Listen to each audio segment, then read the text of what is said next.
தேவனை நோக்கி என் ஆத்துமா அமர்ந்திருக்கிறது, அவராலே என் ரட்சிப்பும் வரும்.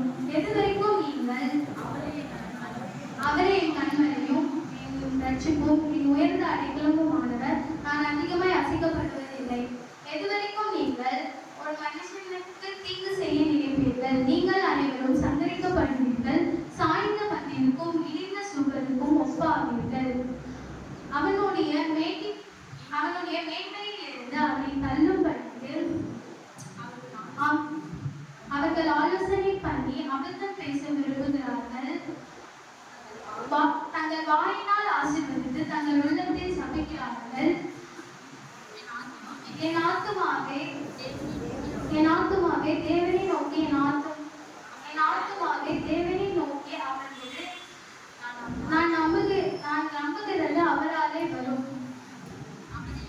அவரே என் கண்மலையும் என் ரட்சிப்பும் என் உயர்ந்த அடைக்கலமும் ஆனவர், நான் அசைக்கப்படுவதில்லை. ஆமென்.